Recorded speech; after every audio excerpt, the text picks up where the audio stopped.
Hi అండి, అందరూ ఎలా ఉన్నారు? మేమైతే చాలా బాగున్నాం. మసాలా అంటే ఇష్టం లేని వాళ్ళ కోసం ఈరోజు మేము చాలా సింపుల్ అండ్ టేస్టీ చికెన్ కర్రీతో మీ ముందుకు వచ్చాం. మా అత్తగారు దీనికి బ్యాచులర్ చికెన్ కర్రీ అని పేరు పెట్టారు. ఎందుకంటే ఎక్కువ మసాలా అవసరం లేకుండా మనం ఇంట్లో సింపుల్గా చేసేవి. ఇంగ్రీడియంట్స్ అన్నీ మీరు డిస్క్రిప్షన్ బాక్స్లో చూసుకోవచ్చు.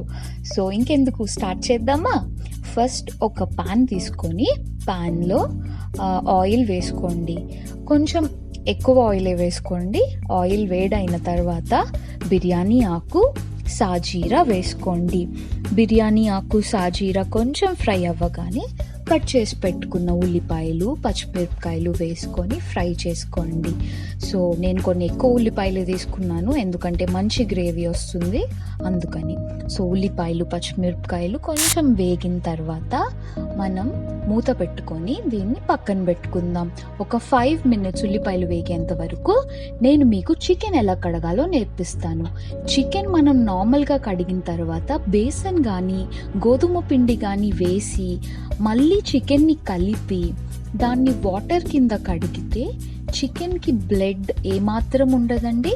దాంతోపాటు చికెన్కి ఉన్న స్మెల్ ఏదన్నా ఉంటే అది కూడా పోతుంది. సో ఇది చిట్కా అండి, మీరు ఎప్పుడు చికెన్ చేసినా దీన్ని ఫాలో చేయండి. ఇప్పుడు మన ఆనియన్స్ బాగా ఫ్రై అయిపోయాయండి, చూసారు కదా, బాగా ఉడికాయి, కొంచెం గోల్డెన్ బ్రౌన్ కలర్లో కూడా వచ్చాయి. ఇప్పుడు కొంచెం పుదీనా వేసుకుంటున్నాను. నేను ఇది స్టోర్ చేసి పెట్టుకున్న పుదీనా కాబట్టి మీకు అలా అనిపిస్తుంది, మీరు ఫ్రెష్ కూడా వేసుకోవచ్చు. ఇప్పుడు కట్ చేసి పెట్టుకున్న టొమాటో వేసుకోవాలి. టొమాటో కూడా మీరు గ్రేవీ ఎంత కావాలో దాన్ని బట్టి వేసుకోండి. టొమాటో బేసికల్గా మీకు గ్రేవీ ఇస్తుంది అనమాట. సో టొమాటో కూడా బాగా కుక్ అయిపోయిందండి, మీకు కనిపిస్తుంది కదా. ఇప్పుడు మనం కొంచెం సేపు దీన్ని ఫ్రై చేసుకోవాలి. బాగా టొమాటో అన్నీ బాగా కలిసేలాగా ఫ్రై చేసుకున్నాక కడిగి పెట్టి పక్కన ఉంచుకున్న చికెన్ని నేను వేస్తున్నాను. నేను ఇక్కడ 1 kg చికెన్ తీసుకున్నాను. సో చికెన్ వేసి ఒకసారి బాగా గ్రేవీ పట్టేలాగా చికెన్ని కలిపి మూత పెట్టుకోండి. ఒక 5 minutes దీన్ని లో ఫ్లేమ్లో కుక్ చేయండి. సో చికెన్లో ఉన్న వాటర్ అంతా బయటకు వచ్చేస్తుంది కదండి, అంటే చికెన్ కుక్ అవుతుందన్నమాట. ఆల్మోస్ట్ ఒక 50% కుక్ అయిపోయింది చికెన్. దీంట్లో మనం ఇప్పుడు పసుపు, కారం, ఉప్పు, కారం నేను కొంచెం ఎక్కువే వేస్తున్నాను. చికెన్లో కారం ఎక్కువ ఉంటే బాగుంటుంది కాబట్టి మీరు మీ టేస్ట్ బట్టి వేసుకోండి. ధనియాల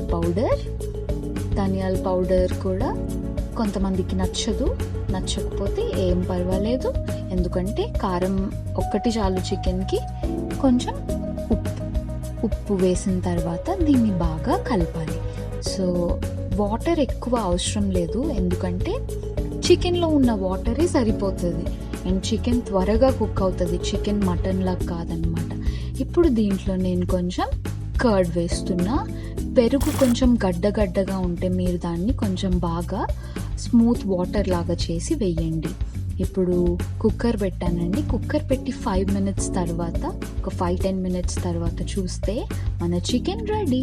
ఇందులో నేను ఫైనల్గా కొంచెం కొత్తిమీర, గరం మసాలా వేసి సర్వింగ్ బౌల్లోకి తీసుకుంటాను.